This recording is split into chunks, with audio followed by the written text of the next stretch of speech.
and I don't want to be on the borderline. Is there any, you know what I'm saying, having an open communication, being organized like this, taking notes, and then just sitting down during the study hall time and banging it out. That's all you should need. All right? Yeah, that's all you should need. So, part 1, in the beginning, right? So then, when they come down and they'll say A, dot, dot, dot, dot, dot, dot, dot, dot, whatever supports that. And you might have A, B, and C, right? And then they're going to discuss this. You know what I mean? And you just writing it down so that, and 9 times out of 10, especially in religion, they'll probably have some type of handout also too. They'll write what the handout name is or whatever. And so you're writing it in your notes so you know, yo, keep up with that handout that they gave about in the beginning, part 1, boom, boom, boom, boom. You know what I mean? So then you skim through your thing, you're like, oh yeah, they gave us a handout. And then you got the binder in there in the front. You just flip the binder, pull the thing out, you study that, and then the teacher will tell you, okay, today's Monday. On Friday, this coming Friday, we're having a quiz on this. All right? And so it's your job to cover all of this information, and then they'll tell you what date the test is. You know what I mean? So the quizzes are going to have a small amount of weight, but the test is going to be weighted heavier. All right?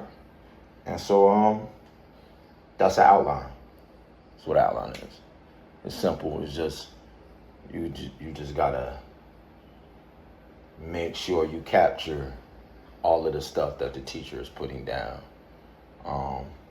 And honestly, once you see it in one class, you don't need to see it in another class. So I don't have to go through it in history because it's the same thing. You know what I mean? You've done this before. Huh? You've done this before. Oh, you did? Okay. Okay. All right. Y'all did the outline, but y'all didn't really have to take notes like that. I mean, in Bible, she gave us, like you said, she gave us the papers, and then we'd have to keep, same thing in history. We'd have to keep the paper, like you said, we had to fill out the paper, and then we had to keep the paper as a study guide, and then we'd have to turn in the paper before the quiz or test. Okay, and cool. And then, so we're not cheating on the test. That makes sense. And then after, we just take the test. Or they might turn on a video, and then we'd have to take notes based on the video. Like, we might have to take 10 notes based on the video to help us study for whatever is happening. Okay. Yes. All right. I just didn't want you to walk blindly into that situation, but this will allow you to just be a student. You know what I mean? And it'll put your grades in the proper spot. And you should never get behind. Because I'm telling you, your number one goal going through high school, and especially when you get into college,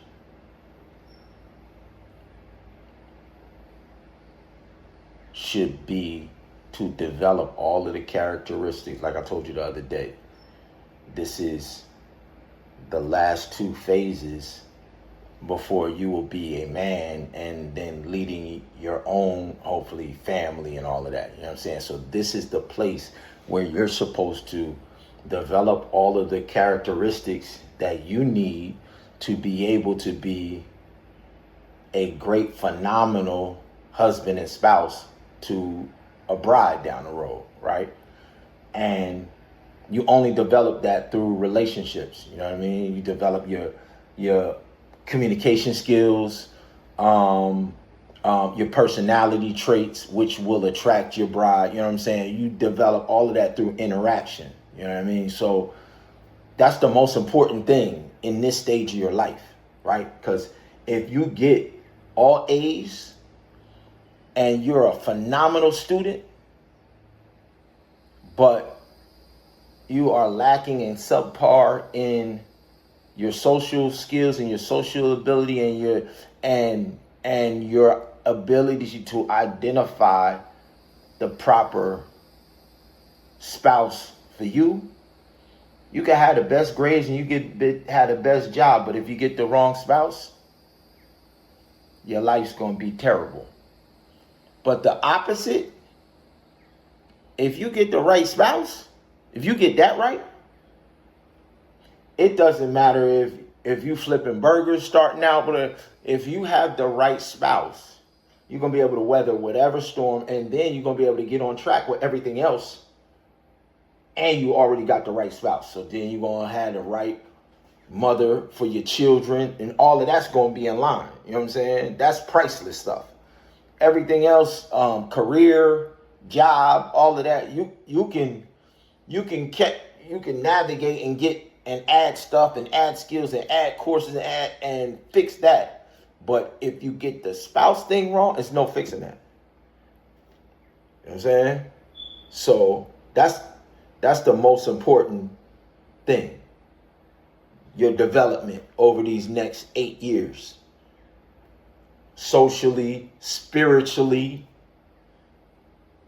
as a standalone individual that will be leading other beings, you have to develop spiritually. You know what I mean? Your covenant, your connection. You know what I'm saying? So, let me give you some key things for you. Put it in your Bible notebook. Some key things specifically for you, exclusively for you.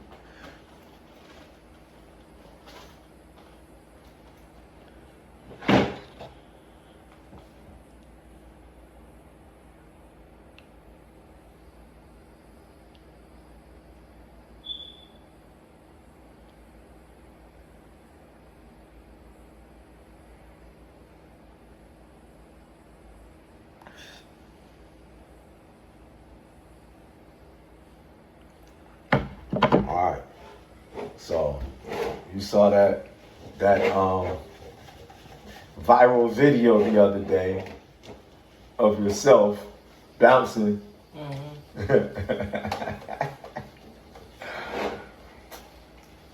And that was me announcing your alien rock nation name, JESHURUN.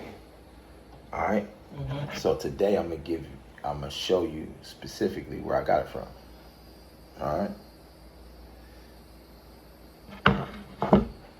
Had you ever heard that name before?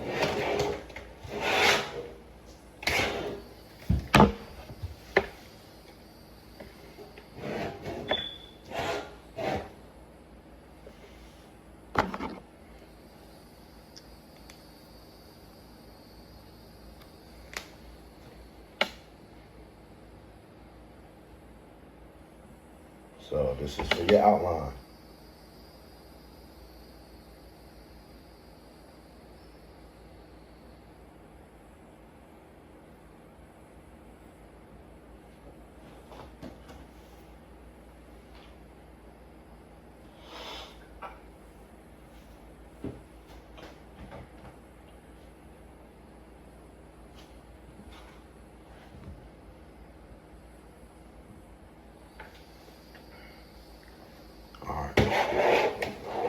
First thing you ought to do.